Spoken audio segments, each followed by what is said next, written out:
All right.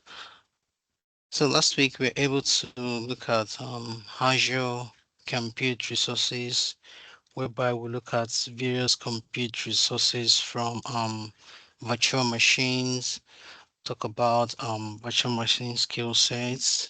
We'll talk about app service, container, Kubernetes, Azure Kubernetes services, Azure Virtual Desktop.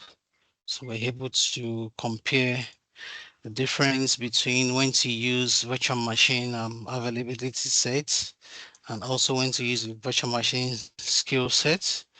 Then the Azure Virtual Desktop to create a full desktop virtualization experience. And we're able to go into a bit of Azure Container Services as well. So today we'll continue our options on Azure Networking Services. So what is Azure Networking Services basically? So for Azure Networking Service, we call it VNet. It enables Azure resources to communicate with each other, the internet, and also on-prem networks. So the goal of Azure, because it's in the cloud there, we don't manage the physical infrastructure in terms of the networking, the cabling, the data center, but we can configure the virtual network in such a way that virtual machines or Azure resources can communicate with each other. They can also communicate with the internet and also the on-premises network. Now, if you remember when the last time when we deploy our virtual machines, we're able to RDP into the virtual machines. What makes it possible for me to be able to RDP into the virtual machines is because of the virtual networks that was actually available. That's what makes it possible for me to be able to RDP into the virtual machines itself. Now, if you consider the virtual network as an entity, now the virtual networks and it works with the subnets and it enables Azure resources such as the virtual machines, web applications, and databases to communicate with each other. Imagine you're building applications and you want to host it on a VM. Now, on an on-premises infrastructure, you know that you've configured your networking in your data center in such a way that your machines, be it your VM on-premises, and the databases are already communicating with each other because you already put them in the same subnet. Or you've configured, depending on how the site, maybe it's a multi-site, maybe you have a data center somewhere, you have a disaster recovery somewhere, or you have different organization, maybe a multinational organization in different states, and you wanted people to be able to interact. Now look at an example of the most of the applications that we use today. Those applications, even though they are banked applications, I use the example of the Zenith Bank, for example. On my phone, I can sign into the applications because I already have a privilege. I have an identity with the bank. I have an account number with them, and I've configured I'm able to sign in into the applications because I'm an entity. So there's a network connection between my phone. My phone is not on their network, it's outside their network. But they've configured it in such a way that from my phone, download the app, I can sign into the app, and I can carry out transactions. So those things, one of the things that makes it possible is the virtual networks because communication, if my phone cannot communicate to that application, there's no way I can carry out transactions. There is no way. It's not possible. So that's what makes us to have what we call public endpoints and private endpoints. Now, the public endpoints is accessible from anywhere on the internet. So they create for most of the times the public IPs is actually what the machines or the resources used to access the internet, while the private IP is only within the network. So when we have the private endpoints, so they are resources there are the staffs that are within the network in the bank can access that we that we're just customer, you cannot access.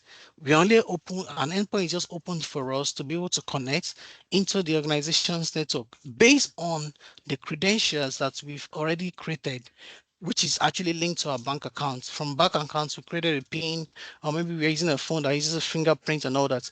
We use a fingerprint to authenticate, and we are able to connect to the bank network, carry out transactions, and from there, the transaction is successful or failed based on what the if the bank is having issues or not. So with you can actually think of Azure Virtual Network as an extension of on-premises network with resources that are linked to other Azure resources. Now, for the Azure Virtual Networks, it provides the following network capability. There's what called isolation and segmentation. We're going to go into that. It provides another capability called internet communication. Another capability is it communicates between Azure resources. It also communicates with on-premises resources. It routes network traffic. It also filters network traffic and connects to virtual networks. So from what you can see on the slide now, we have the virtual subnets which segments your network to suit your need. Then we have the networking pairing connection to your private network directly together. Now, in terms of isolation, Azure Virtual Network supports both public and private endpoints, right? So that they can to enable communication between external and external resources with another internal resources. So either the external resources like me as an entity trying to communicate to the bank, or staff within the bank communicating to themselves. Now for public endpoints, they have a public IP address and can be accessed from anywhere in the world. So long I have access to internet on my phone, anywhere I am in the world, I should be able to sign into my bank application with the bank information, that's my account number, and the password that I've already configured. And I will jump into the network. I'll be able to carry out my transaction. Then the private endpoint which exists within the virtual network, and it has a private IP address from within the address space of that particular virtual network. Now, if you're talking about address space, talking about all the IPs that are available in the network, like from our organization now, for our corporate entity, which is internal, we have a different subnets. The IPs are different and they are isolated from our production entities. For our production servers, they have different IP assigned, and corporates cannot communicate to production. The same thing, we have some management IPs too that is configured in the DMZ for people to be able to access information from outside. But except you're within the network or connected to the Office VPN, maybe you're working from home now, you'll not be able to access things internally. Now, those networking capabilities, the first one, which is isolation and segmentation. Now, for the Azure Virtual Network allows you to create multiple isolated virtual networks. So when you set up a virtual network, you define a private IP address space by using either a public or a private IP address range. Now, the IP range only exists within the virtual network and is not internet routable. So for those private IPs, people cannot access them no matter how they try. That cannot be accessed from internet. So you can divide the IP address space into subnets and allocate parts of the defined address space to each name subnet. So you can assign, okay, this IP address for this particular subnet. Now, when I made the example for our DMZ IP, our management IP, our private corporate IP, production IP, then we have some testing IP too for testing purposes. So we deploy those servers, we want to do some tests and all that. Maybe you want to, before we'll take the application into production, we want to just test it. So we have some IPs for private, those subnets are only for testing purposes. So if you need to test anything, maybe you need a virtual machine, the testing environment, the computing will just they will provision the virtual machines for you in that environment is isolated from production and is isolated from corporate. So in case anything is wrong in that environment, you are still safe. So for name resolution, you can use the name resolution service that's built into Azure. You can also configure the virtual network to use either an internal or an external DNS server. Like in an on-premises infrastructure, for example, now on our environment, our Active Directory server is actually it doubles as the DNS server. So when the DevOps guys deploy application, right after deploying the application, and the application can only be reachable over the internet. I'm using the on-premises environment for example now. Now this application can only be accessible over the internet.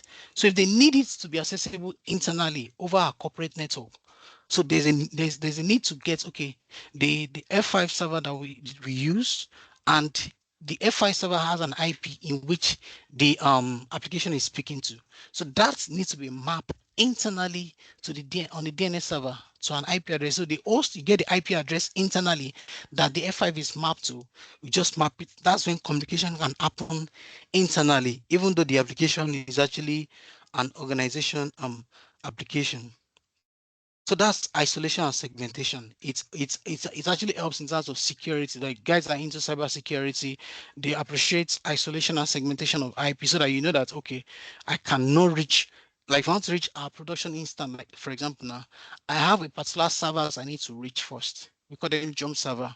So from the jump server, before I can reach the production instance. So I cannot just go into production instance like that without there's a middleman in the middle. So unless you're able to access the jump server, if you cannot access the jump server, anything on the production IP or subnet, you cannot access it. That's isolation and segmentation. The second capability of the virtual networks is internet communication.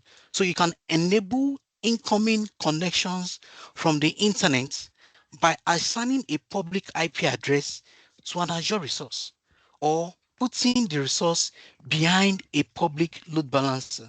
Now we're going to talk about load balancers later. We have the public load balancers, the private load balancers.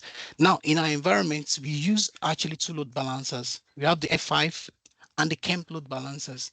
So for our internal applications, for us to balance traffic internally, we use the camp load balancer. That's what we use now. So when people are trying to reach an application, any of our enterprise applications, they already map in the load balancers. So once traffic is coming, the application is able to, the load balancer is able to actually ensure that the application is connecting to internet. While for our production instance, for people, application that people need to reach outside, that's the public load balancer now. We use the F5 for that on our on-premises infrastructure. So with the F5, traffic that are coming from outside, maybe people are trying to reach any of our applications internally, like the quick teller or any of them. So the F5 actually is handles that. So that's another capability that the Azure Virtual Networks has. And the third capability is the communication between Azure resources. Now, it is very important that you want to enable Azure resources to communicate securely with each other. It's very important securely because there's a man in the middle attack. The bad actor, they're always stressing traffic. They want to hack into the system to ensure that they cause harm or maybe introduce a ransomware in which they encrypt data and they'll be asking the organization to pay for it before they can release it. And to enable Azure resources to communicate securely, you can do it in one of two ways. First, you can either have a virtual network can connect not only to the VM but other Azure resources. Because if you're using the virtual machines to host your application, for example, now, so the virtual machines can connect not only to the VMs, but other Azure resources, such as your app service environment for maybe you're using the Power Apps, for example, now. So there's a part of another solution from Microsoft called Power Platform. Power Platform is a combination of Power Apps, Power Automate, Power BI, Power Virtual Agents, and Power Pages. So it's actually a different field entirely. So the Power is actually for building custom applications internally. So it can either build a Canvas apps or a modern driven app. So we're not actually looking to Power Apps today. Now we have it can also make virtual network to connect also to maybe the Azure Kubernetes services or even the Azure virtual machine skill sets. So that's one way you can do it. The other way is that you can use a service endpoint. It can connect to other Azure resources, such as the Azure SQL databases, even the storage accounts. So this approach actually enables you to link multiple Azure resources to virtual networks to improve security and provide optimal routing between resources. So either you use a virtual network or you use a service endpoint. With that, you'll be able to connect to other Azure resources internally, and it is actually secure. The other capability of the Azure virtual networks is the communication with on-premises resources. Now, in our environment today, we run a multi-cloud hybrid environment because we use both the Azure and the AWS, right, with our on-premises devices now.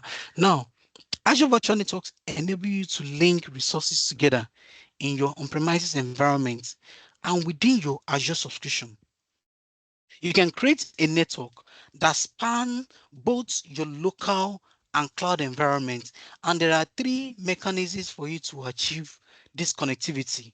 So these three mechanisms are actually very important. It's something that we'll be looking deeply into at the associate level by the time we discuss Azure administration, and there is Azure networking too, a part different. Now, one of the connectivity, we call it point to site virtual private network connections. So there are connections from computer outside the organization back into your corporate network. In this case, the client's computer initiates an encrypted VPN connection to connect to the Azure virtual networks. That's the point to site. It's coming from a client's computer, right? And is initiating an encrypted VPN connection to connect to your Azure virtual network. So that's one way. The second way, we call it site to site virtual private networks. So this actually links your on-premises VPN devices or gateway to the Azure VPN gateway in a virtual network. So what happens in essence is that the devices in Azure can appear as being on a local network, and the connection is encrypted and it works over the internet. So for point to site is from a client, while from site to site is from devices in Azure appear being a local network, and the connection is encrypted. Then the third one is the what called the Azure Express route. It provides a dedicated private connectivity to Azure that doesn't travel over the internet. So for the express route, it doesn't involve the internet at all. So express route is actually useful for environments where you need a greater bandwidth and even higher level of security. So if you are considering higher level of security and a greater boundary, what is advisable to be used, to be configured for your virtual networks is the Azure Express route. Now, the another capability of the Azure Virtual Networks is route network traffic. Now, by default, Azure routes traffic between subnets on any connected virtual networks, on-premises network, and the internet. And you can also control the routing and override those settings in different ways. So from the connection between your virtual networks, the on-premises network, and the internet, the route network traffic, it uses two settings. Either you use a route table or a border gateway protocol, BGP. Now the route tables allows you to define rule about how traffic should be directed, and you can create a custom route table that controls how packets are routed between subnets. Then for the second one, the border gateway protocol works with Azure VPN gateways. It also works with Azure route servers or the Azure Express routes to propagate an on-premises border gateway protocol to Azure virtual networks. So you can any of those settings depending on your environment. If you are fully cloud, the route tables. If you are hybrid, use the border gateway protocol. Then the other capability, the filter network traffic. So how is this one different from the routes? network traffic. Now, Azure Virtual Network enables you to filter traffic between subnets by using the following approaches. The first one is NSG, Network Security Group, while the second one is network virtual appliances. Now, for the first one, network security groups, they are actually Azure resources that can contain multiple inbound and outbound security rules. You can define these rules to allow or block traffic based on factors such as the source and the destination IP address, the ports, and the protocol. So you can use any of those factors to actually define, okay, what is it works like firewall kind of, right? The inbound and the outbound security rules. So you are creating those rules under NSG to filter network. For the network virtual appliances, they are actually specialized VMs that can be compared to a hardened network appliance, like a network virtual appliance that carries out a particular network functions. So this one is they're actually virtual machines. Why the network is very good? They are also Azure resources. So for the network virtual appliances now, they carry out a particular network function, such as either running a firewall or performing a wide area network optimization. So the NSG, they contain multiple inbound and outbound security rule. Why the network virtual appliances, they are virtual, they're actually virtual networks, specialized one that actually compare, they have an added network appliances, right? They carry out particular network functions. Either they run a firewall or perform a wide area network optimization. Now, the last capability for the Azure Virtual Networks is what we call connect virtual networks. So you can actually link virtual network together by using what we call virtual network peering. Now, peering allows two virtual networks to connect directly to each other. Like network traffic between a peered network is private and it actually travels on Microsoft backbone network. So if you pair two virtual networks together, the connection, anything that is happening is actually traveling on Microsoft backbone network itself. It is never entering the public internet, and the peering enables resources in each virtual network to communicate with each other. And these virtual networks can be in separate regions, which allow you to create a global interconnected network through Azure. And for user-defined routes, it allows you to control the routing table between the subnets within a virtual network or between the virtual networks itself. And this allows for greater control over the network traffic flow. So those are all the capabilities of the Azure Virtual Networks. Do you have any questions so far from any of those capability? No question. All right.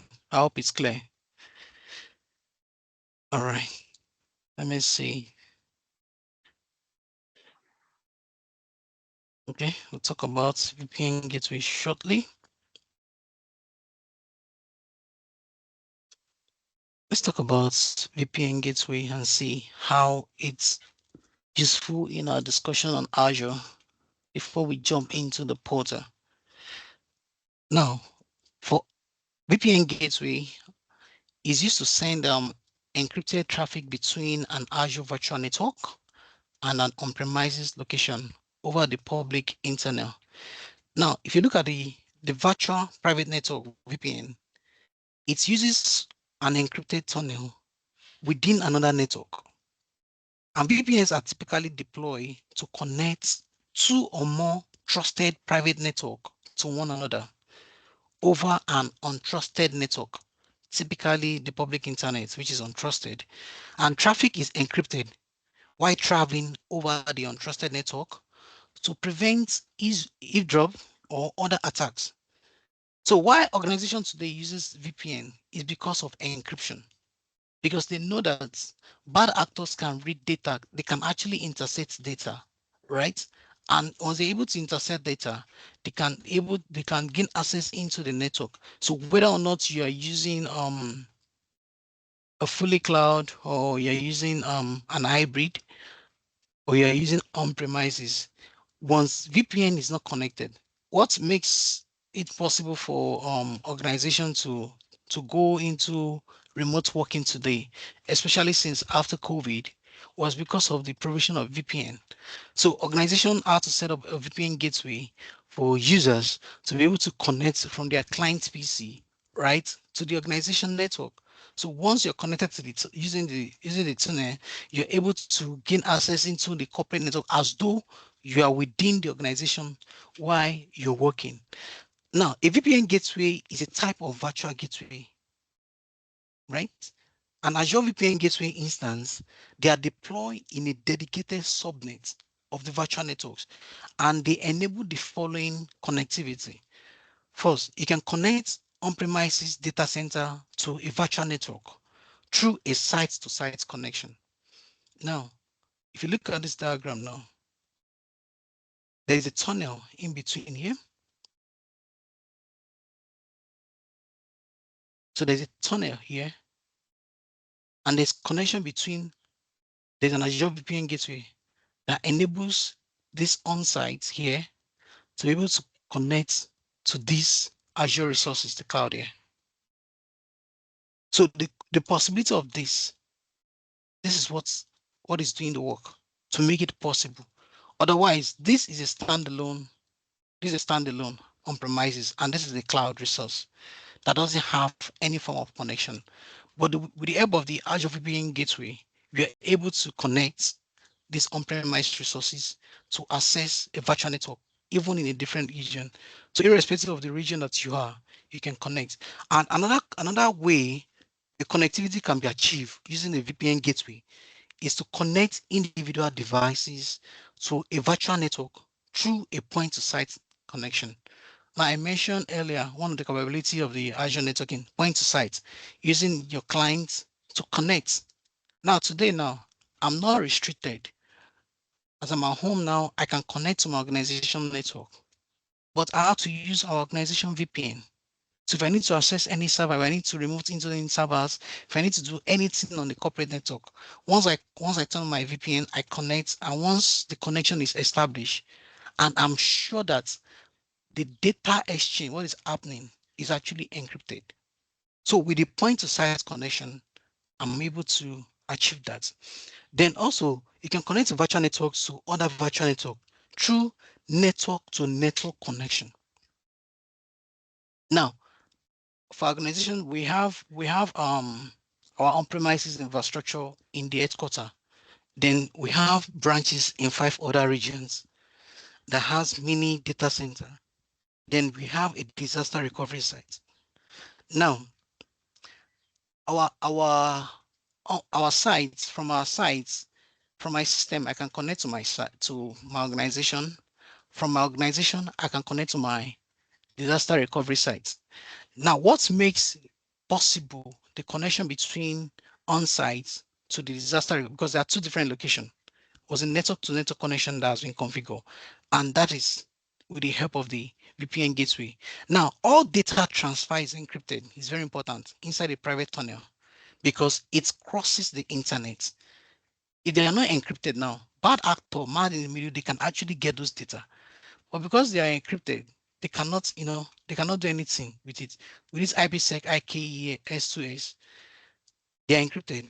And you can deploy only one VPN gateway in each virtual network. It's very important. However, you can use one gateway to connect multiple locations, which includes other virtual network or on-premises data center. And when setting up VPN gateway, you must specify the type of VPN. Either is it policy based or route based. And the primary distinction between these two types is how they determine which traffic needs to be encrypted. In Azure, for example, now, regardless of the VPN type, the method of authentication employed is actually a pre-shared key. So there's already a pre-shared key that actually enables you to authenticate. Now, for policy-based VPN gateways, you specify a static IP address of the packet that should be encrypted through each tunnel. And this type of device, it evaluates every data packet against those set of IP addresses to choose the tunnel where the packet is going to be sent through. Why for the route-based gateways, the IPsec tunnels are modeled as a network interface or a virtual tunnel interface. So IP routing, either static routing or dynamic routing protocol, you decide which one of these tunnel interface to use when sending out each packet. So for the route-based VPNs, which are like the preferred connection method for on-premises devices, they are more resilient to topology changes, such as if you want to create a new subnet, the route base is actually more resilient to it compared to the policy base. Now, you use a route-based VPN gateway if you need to do any of the following type of connectivity. Now, if you need to connect between a virtual network, you need a route-based VPN. If you want to configure a point-to-site connection, you also need a route-based VPN. Then if you need to do a multi-site connection, so because of the resilience, you also use a route-based VPN gateway. Then if you need to configure a coexistence with an Azure Express Route gateway, you also need to use the route-based gateways. These are some of the things we'll be discussing as we move on. There's also something we need to discuss before we jump into the express route. Let's talk about the high availability scenarios. Now we know that for cloud devices, one of the things that the benefit of cloud is high availability. We want our application to be available every time. We want to minimize downtime. Now, if you're configuring a VPN to keep your information safe, you also want to be sure that it is highly available and fault tolerance. So if you're configuring it, the configuration must Okay. be high available. It's very important. It must be highly available and fault tolerance VPN. I remember an incident that happened some weeks back in our environment. Our our VPN was kind of messing up. Any application that passes through the VPN, what happened is that they, they will not be reachable over the internet. If you're trying to browse any site at all, you'll not be able to browse. But applications such as Teams, our Outlook that is not passing through the VPN, so to say, they are working. Internet is working fine. But the VPN was messing up. So because of we noticed that one of the server, right, that the VPN, because I had two servers now, was actually down. So we had to actually, change the traffic to the other one that is up while we bring up the other server. So we have to quickly do that so that people can continue to browse because you just started complaining that I'm on Teams, my emails are dropping, but I can't browse, I can't check any site. So we have to quickly check, okay, which is the IP that is currently down, which one is up. Okay, let's try to fail over. So we quickly fail over to the other server that is up while we troubleshoot and check why the other one was down, get a root cause analysis and bring it back up. So for VPN also, that scenario is very, very important. Now, there are actually few ways to maximize the resiliencies of your VPN gateway. There are there are things around active and standby. So we add an active, you have a standby. So in case there is issue with the active, the standby can actually take up. Now by default, VPN gateways are deployed as two instances in an active standby configuration. So even if you only see one VPN gateway resource in Azure, when planned maintenance on unplanned disruption affects the active instance, the standby instance automatically assumes responsibility for connection without any user intervention. That's for high availability on Azure. And connections are interrupted during this failover, but they are typically restored within few seconds for planned maintenance or within 90 seconds for unplanned disruption. Now, if at all our VPN was actually hosted on Azure on this configuration with this high availability, we're not supposed to start doing a manual. We have to actually do a manual failover, right, for our environments because they are on-prem, they are hosted on server. So we have to discuss with our SRE team. Okay, this is happening. This is happening. Can you fail over? And they failed over it. Now there is also an active scenario. Now with the introduction for the support of the BGP that we spoke about, the routing protocol, you can also use a VPN gateway in an active configuration. In this configuration, you assign like a unique public address to each instance. You then create a separate tunnel from the on-premises device to each IP address, and you can extend the high availability by deploying an additional VPN devices on-prem. That's what the active, which is different from the active standby. Now, the other one is the express route failover, which is actually another high availability option, is to configure a VPN gateway as a secure failover path for the express route connections. Now, the express route circuits have resiliency built in.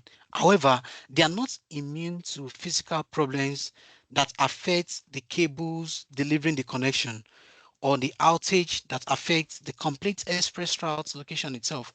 So in high availability scenario, where there is a risk associated with an outage of an express route circuit, you can also provision a VPN gateway that uses the internet as an alternative method of connectivity. In this way, you can ensure that there is always a connection to the virtual networks. That's for the express route failover. Then the last one is a zone redundant gateways. Just imagine your VPN is a particular zone. If you remember when we talk about availability zone, and the old data center is down, and that's where your VPN is. What's going to happen to your network? Automatically. So if you are considering for high availability, so in regions that support availability zone, VPN gateways and express route gateway can be deployed in a zone redundant configuration. Now, for this configuration, it brings resiliency, scalability, and even high availability to virtual networks gateway. Deploying gateways in Azure availability zone physically and logically separating the gateway within a region while protecting your on-premises network connectivity to Azure from a zone level failure. So this gateway require different gateway stock keeping unit, that's the SKUs, and uses standard public IP address instead of a basic public IP address. So if you're going to deploy a zone redundant gateway, you have to consider using a standard public IP address. So those are the high availability scenarios that we have for VPN. Any questions so far? Not yet. All right. So let's go next. I'm learning it and try to grab everything. So that's why I don't Yeah. have question for now. Okay. I understand. Understand. Okay. Let's talk about the express routes. So for express routes, it actually extends an on-premises network into Azure over a private connection that is facilitated by connectivity provider. Now, in nutshell, what is express routes? Express routes basically lets you to extend your on-premise network into the Microsoft cloud over a private connection with the help of a connectivity provider. Now, this connection is called an express route circuit. It's like a circuit.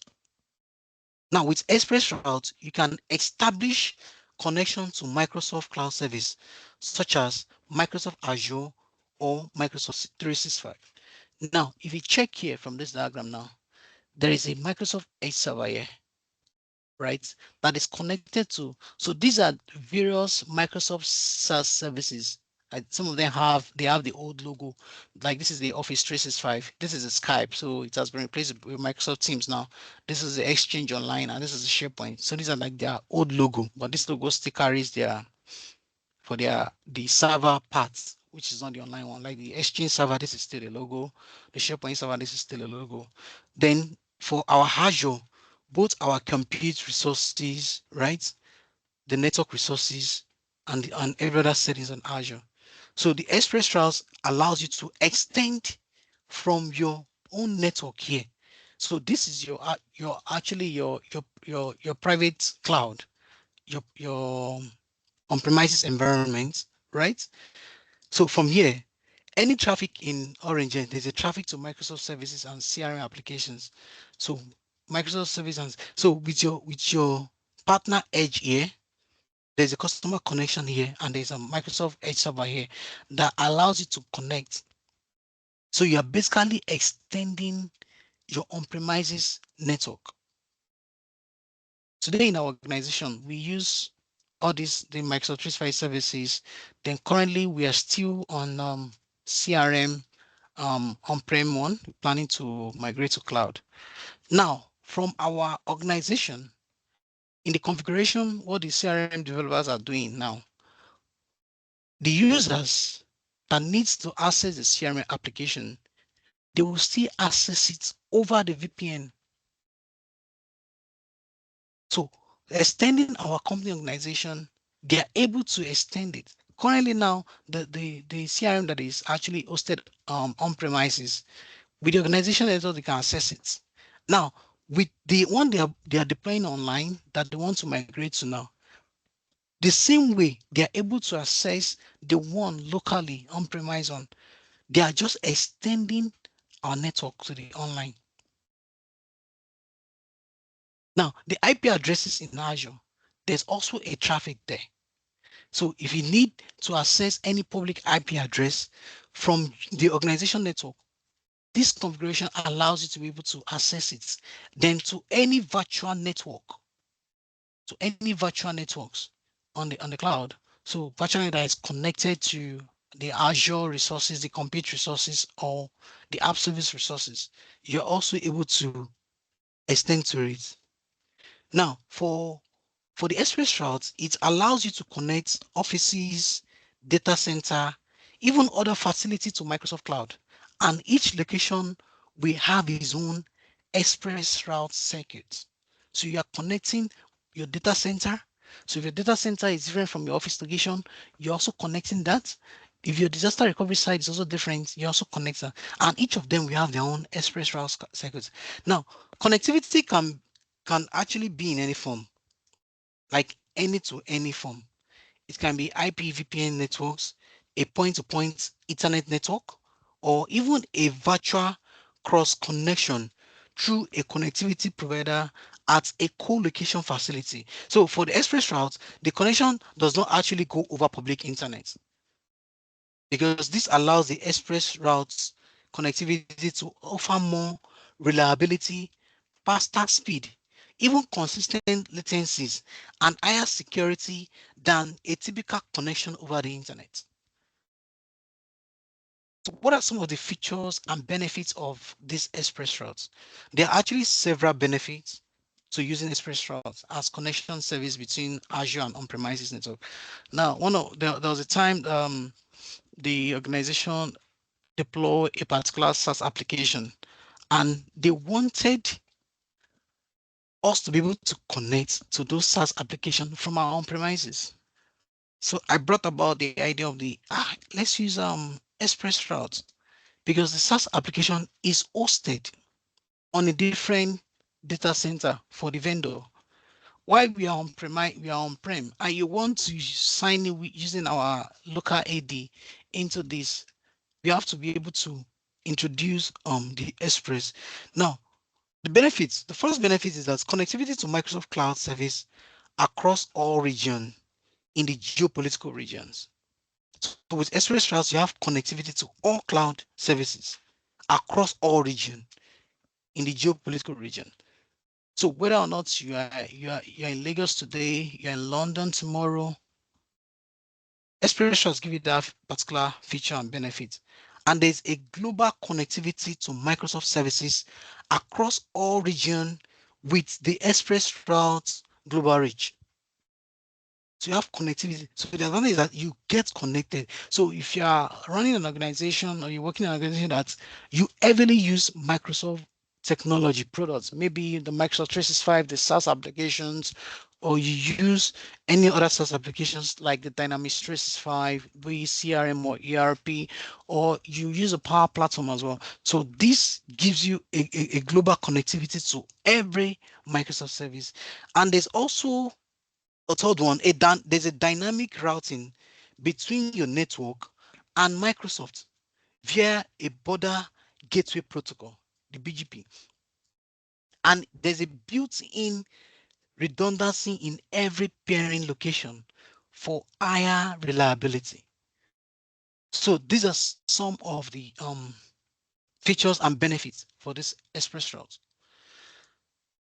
Now, when we talk about connectivity to Microsoft service, what do we mean exactly? Express route enables you to actually have a direct access to the following services in origin. I mentioned it, Microsoft Office 365, you have a direct access to it in origin. So you didn't start worrying yourself over accessing your productivity application with the express route.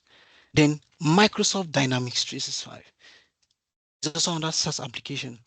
So any region you are in Microsoft, with the express route, you have a direct access to it. So if you're an organization that uses maybe Dynamics 365, CRM, or ERP, for example, now, with the express route, you are sure that you have continuous access, continuous connectivity to those applications. Now, Azure compute services such as Azure Virtual Machines. So with these express routes, you can connect to any of the compute services, be it a virtual machine, Azure functions, and the likes. Then another one is the cloud service such as the Cosmos DB or the Azure storage.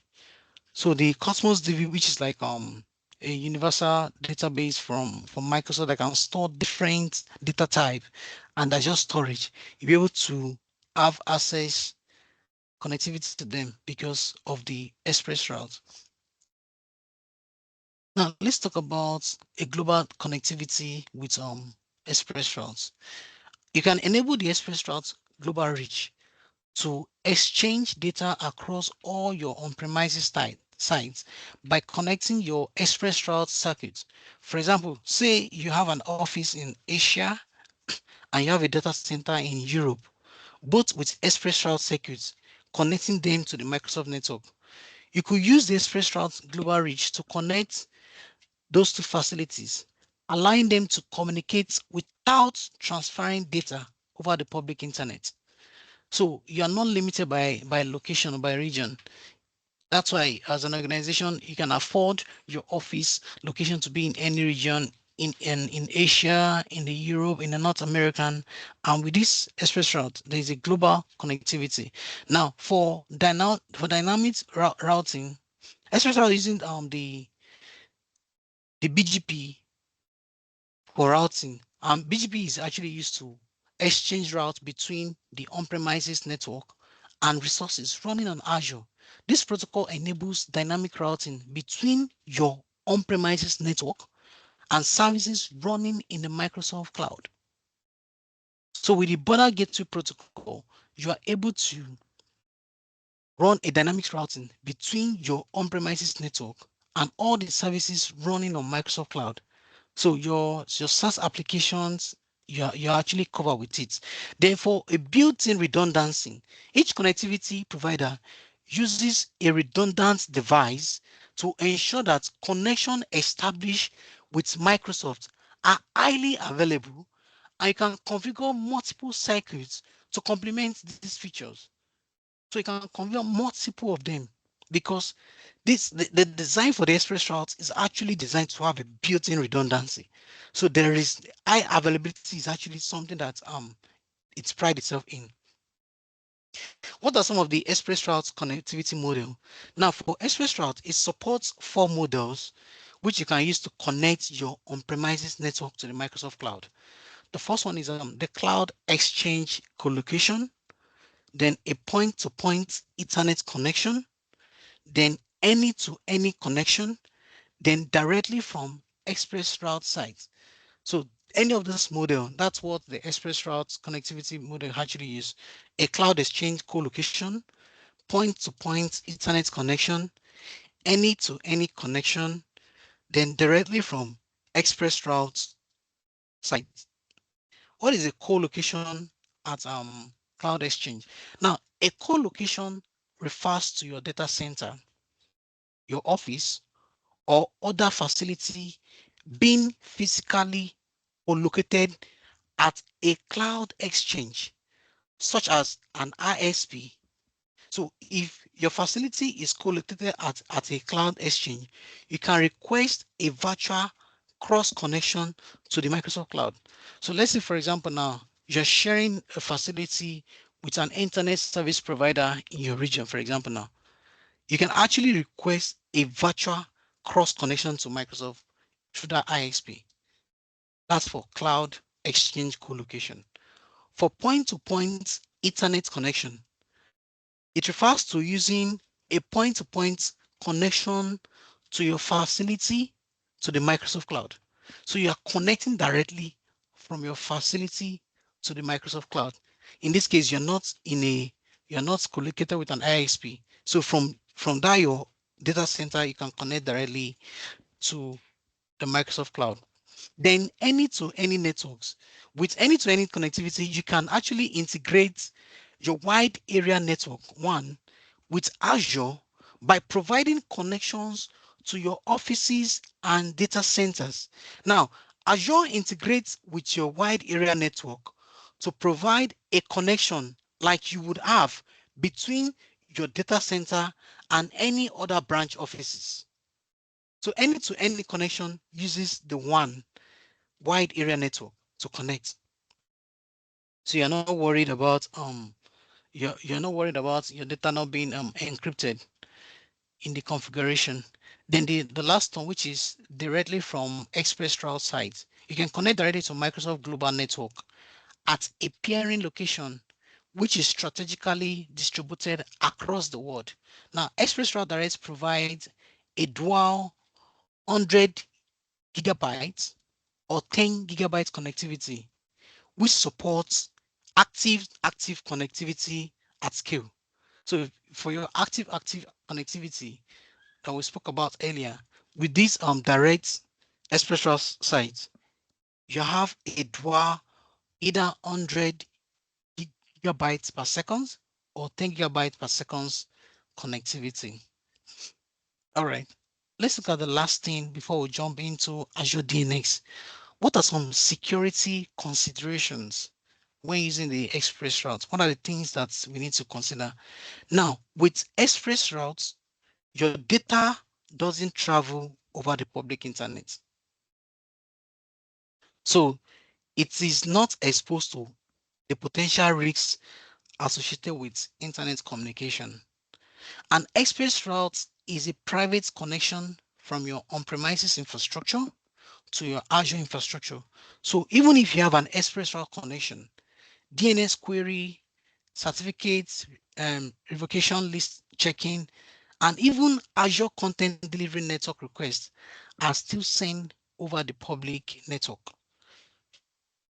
But in itself, you are not exposed to any potential risk which is associated to internet connectivity. Any questions so far? With you, no problem, no question. That's what I All wanted to right. add before.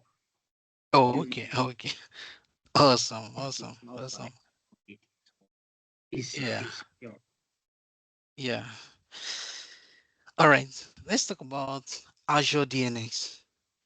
Now, Azure DNS is a hosting service for DNS domain that provides name resolution by Microsoft using Microsoft Azure What does the infrastructure DNS stand for? domain naming system. So DNS is a domain naming system. Let's say, for example, now let me give you a typical practical example. Now you have an organization. Let's say the name of your organization is ABC Transport. You want to buy a domain, maybe abctransport.com, right? Now, from the back end, that ABC Transport which is what you can easily tell your clients, your customer that, oh, the name of my website is abctransport.com. From the back end, there's a resolution. That name is resolving into an IP address. You can't go about and be telling people that, if they ask, what's your website? You say 10.2.5.7.5. It doesn't make sense to them. But Yes. computers, they connect, they actually relate through IP addresses. So the domain naming system is a way to make it easier for humans to communicate to computers.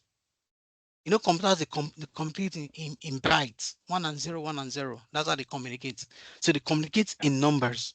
So the domain naming system is actually a way to resolve. So when somebody type www.google.com, that name is resolving into an IP because it's the IP that the computer understands, not the name. So what is doing the work Yes. is the DNS, domain naming system. That's what is doing the work. So it's easier for us to communicate. I can, go and check my website, abctransport.com. When they type in the website, it's resolved into an IP. That's why when you do NS lookup, if you open a CMD and type google.com, it will show you the IP that name is attached to. And it's global. It's that name that has that IP. It's a static IP for that name. Okay. It's clear now, right? So Yeah, it's it clear. provides, yeah. So the Azure DNS is a hosting service for DNS domain that provides a name resolution by using Microsoft Azure infrastructure. So by hosting your domain in Azure, you can manage your DNS record using the same credentials, APIs, tools, even billing as your other Azure services. Let me show you this practically before we proceed. 1 second.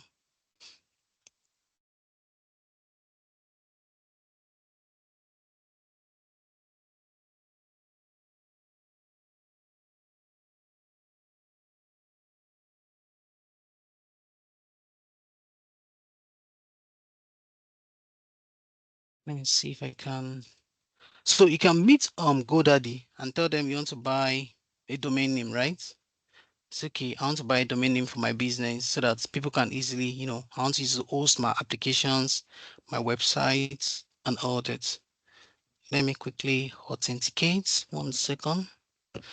I'm not even sure if the domain name is here. Let me try something.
Okay.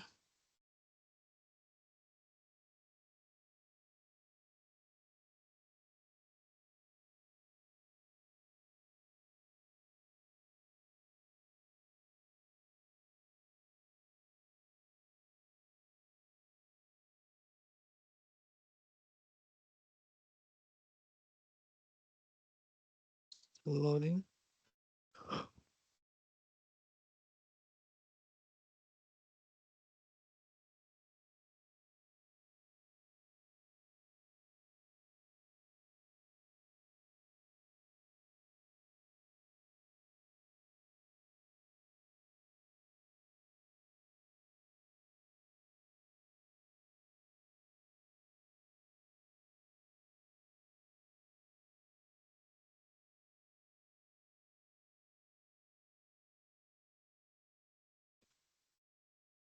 Trying to see the one that will come up faster.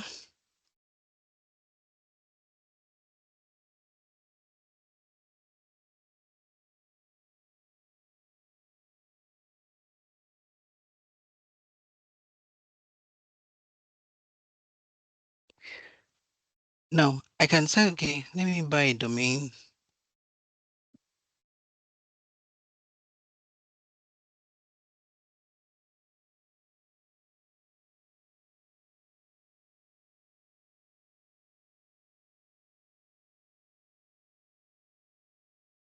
So it's telling me that this particular domain name is not available, but I can buy any of this one. So lots of any of this one that is available. Let's say I like this ABC Trans, for example, now. Filling my details. This is correct. Private protection, review.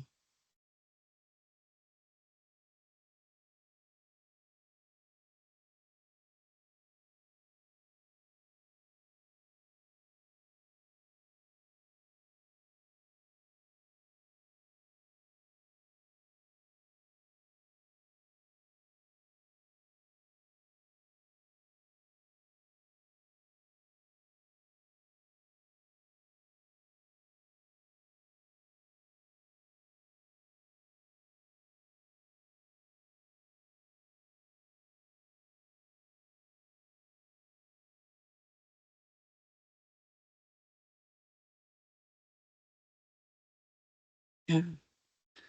And it's gonna give me an error. What's the error? Validation pay for results. You can buy it. Let me see. So my subscription is actually restricted to buying one domain. So I bought one domain already.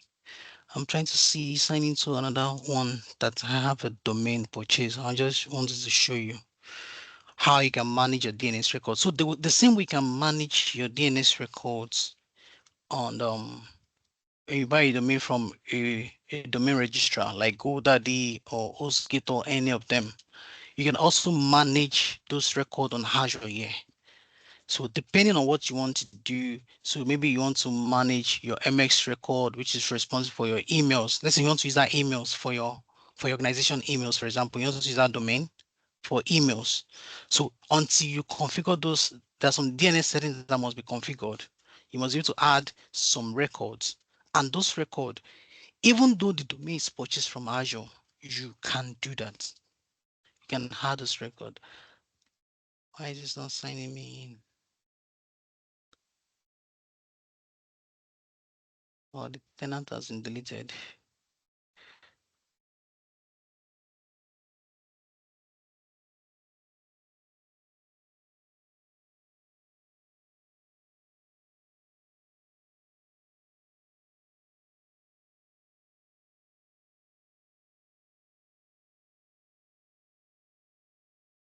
This is the last part we are discussing today. That's why I wanted us to want to show you at least one thing on the portal. Okay. Um,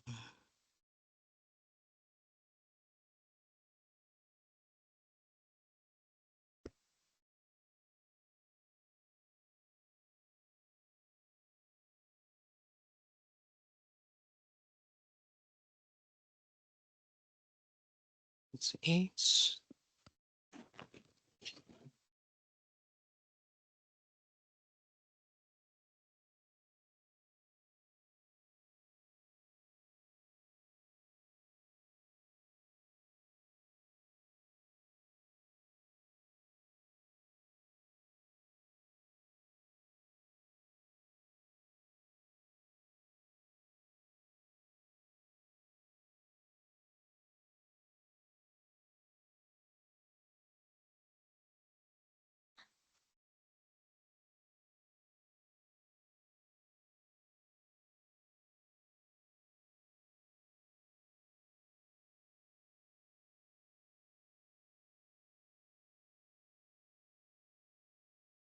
It's taking time to load. I don't know why it's taking time. Let me show you this domain. Now, these domains I have here that are showing already here. these 4 domains that are showing LDA. I bought all these domain on Azure. That's what I'm trying to sign in to show you where I bought them. So it was where I was trying to do app service domain. After I bought them, I didn't have to spend money. Like, although they remove from my credit. I have $150 credit every month. So they remove from my credit. I wanted to show you. So for me to let me open this one for example now. Still loading. Now if I go to DNX record now and I click on manage DNX record.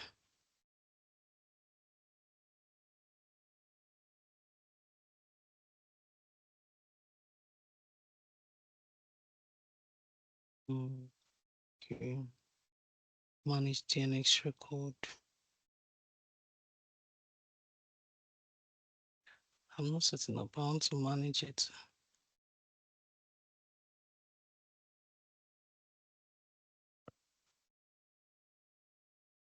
Okay. This is the reason why. So I don't have a Microsoft 365 subscription currently now.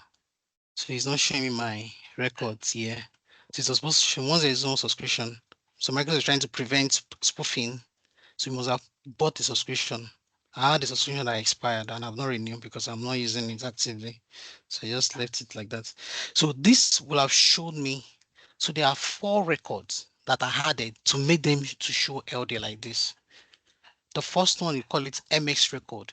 MX record is an exchange record responsible for email dropping in.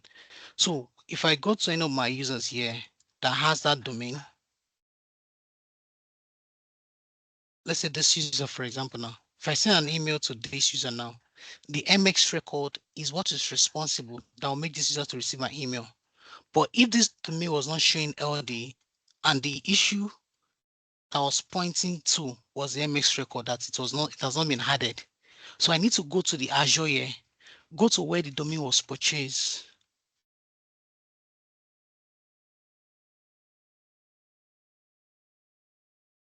Azure is slow today. I want to switch directory. So I need to go to the Azure and go and add the record because here will tell me the record that is missing. If at all I didn't have a subscription now, it will tell me the record that is missing. So I'll go to Azure, go to where the domain was purchased, go to where the domain was purchased. Once I go there, I'll be able to just copy.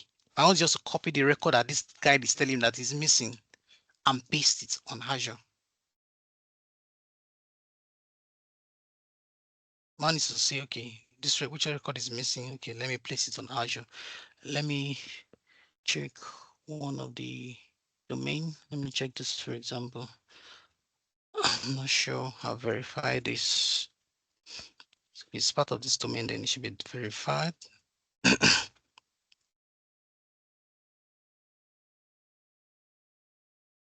And what makes it more easier here is that if you're building applications on Azure, because you purchase the domain on Azure, you'll be able to, manage things around. You use the same credentials, even APIs, even tools, even the billing of your services. Now,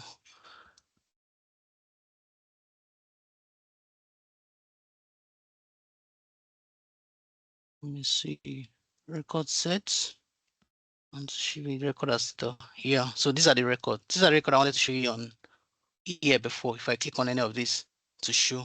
So this is where I added the record. Which are the record? This CNAME. CNAME record is responsible for auto discover. What is auto discover? If I need to use Outlook application on my system, I want to use Outlook application, for example, now, just to connect to the Exchange server. The CNAME is what enables me to be able to connect to the Outlook application. This is the MS record I mentioned earlier that is responsible for email delivering. So most of the time, when this record is missing, if they try to send emails to that particular users, the email will not drop because you say that it will give an error that the domain doesn't exist. But it's because the MS record is missing. Then the third record is this TST record. The TST record is for email spoofing security to ensure that the emails, when you send an email to people, in the organization, right? They will it will sign a kind of a signature, right, on the email that the email truly is coming from this your domain. So things like that can actually be managed using the Azure DNS. So here now they are where we manage because you have to come here to manage DNS records. So depending on the records you want to manage, once I type the app service domain here, app service domain, to show me all the ones that I have, app service domains.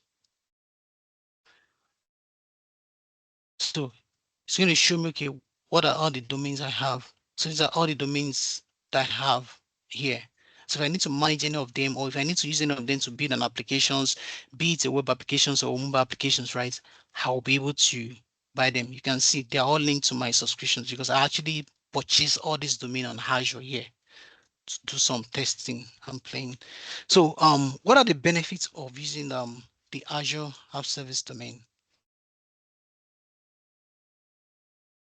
The first one is reliability and performance. So Azure DNS leverage the scope and the skill of Azure, Microsoft Azure to provide numerous benefits.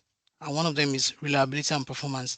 So every benefit that we have for cloud, automatically Azure DNS have those benefits. So reliability, performance.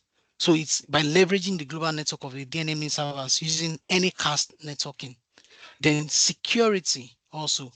Azure DNS security is based on Azure Resource Manager, enabling role-based access control and monitoring and logging. So that's another benefit here. Then ease of use. You can easily manage your Azure resources and external resources with a single DNS service. Then in terms of customization, you can customize your virtual networks, alias. Now, for reliability, the DNS domain, Azure DNS, are hosted on Azure Global Network DNS server, and they provide resiliency and high availability.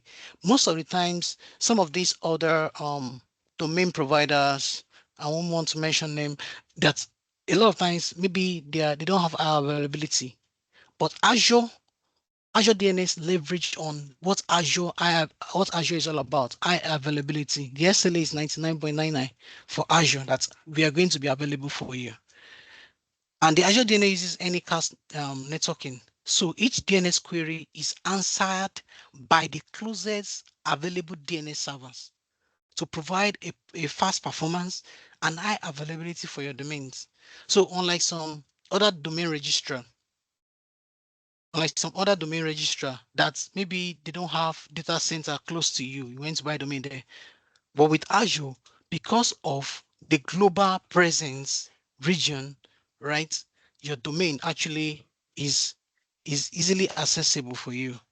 Then for security, the Azure DNS is based on Azure Resource Manager, which provide features such as what we call the Azure Role-Based Access Control, Azure RBAC, and this control who has access to specific actions for your organization, who have access to specific actions for your organization. So based on the role the person occupying, you can give them a role-based access control.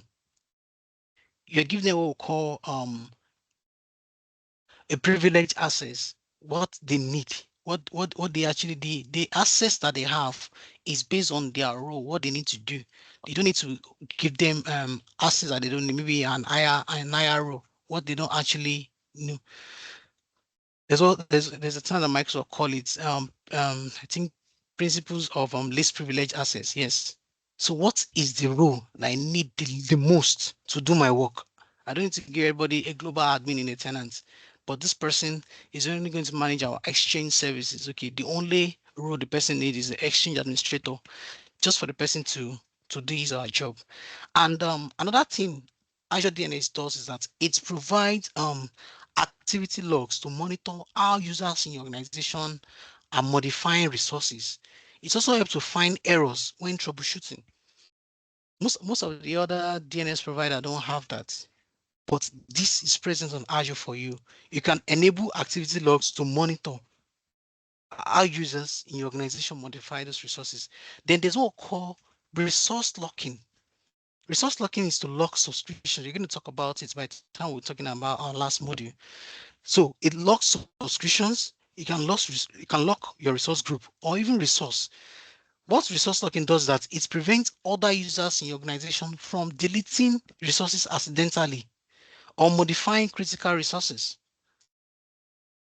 So those capabilities that are on Azure are directly available for you for your domains when you purchase them on Azure. Then for ease of use for managing your resources, Azure DNS can manage DNS record for your Azure services and provide DNS for your external resources as well.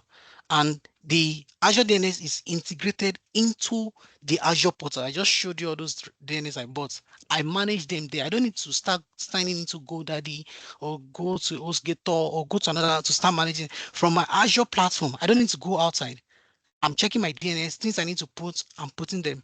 So because Azure DNS is running on Azure, it means you can manage your domain, you can manage your records with the Azure portal. You can also use the Azure PowerShell commandlet or even use the cross platform Azure CLI. So application that requires automated DNS management can integrate with the service by using that REST API or SDK. So that ease of management of your resources is available for you. Then customizable virtual network with private domains. Now, Azure DNS also supports a private DNS domain. So these features allow you to use your own custom domain name in your private network. So you can use your own custom domain in your private virtual network. So rather than being stuck with Azure provided name, maybe most of the time when you provision some resources in Azure, there's always a name, a URL, one funny URL that Azure will give to you. Maybe by the time we do a demo in our next class, I'll show you. We just provision an Azure web service. You see how it looks. So you can use your own custom name that you purchase, your domain name, to change that funny URL. And you know that this name is your name. The last thing we're looking at is about alias records. Now, Azure DNS also supports alias record, right? You can you can use an alias record set to refer to an Azure resource, such as either use an Azure public IP address, even an Azure traffic manager profile or Azure content delivery network endpoint. So if the IP address of the underlying resource changes, the alias record set seamlessly updates itself during DNS resolution. I explained to you about DNS, how the name is resolving to an IP. If you remember, a domain name resolving to an IP. So for alias record too, the same thing is happening. So if the IP address of your resource changes, what happens is that the alias record set seamlessly updates itself during DNS resolution. So the alias resource points to the service instance, and the service instance is associated to an IP address. And it's very important that you should know that you can't use an Azure DNS to buy a domain name. So for an annual fee, you can buy a domain name by using an app service domain. So there are two different things. Those domains I show you, we call them app service domain. They are not domain name that all those domain registrar like GoDaddy, but you can actually use them like a domain name too. So what you do is that for you can buy a domain name by using an app service domain or use a third-party domain name registrar. So once you purchase, your domain can be hosted in Azure DNS for record management. So either you buy and come and host it on Azure, or you buy it hosted there, or you purchase what we call the app service domain. So for every domain that you purchase from Azure, all these domain now, they are all app service domain. If I can move forward, let me open one of them.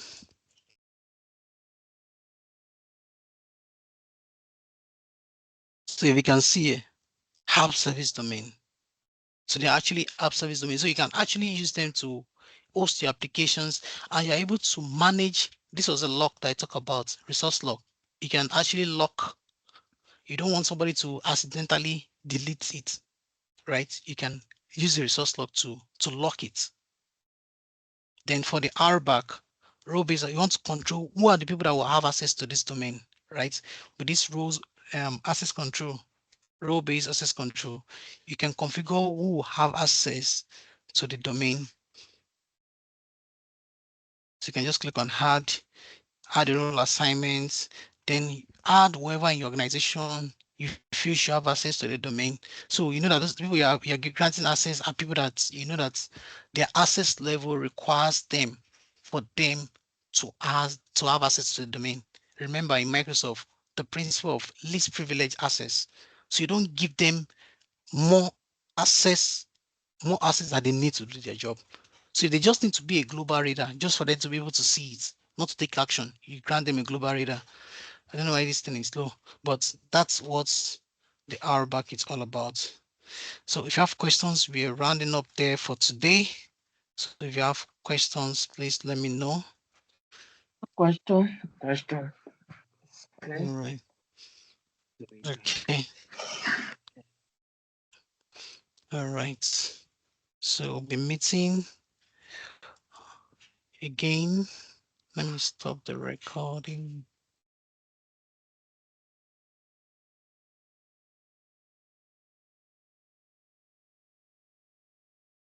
So you work on Saturdays, right?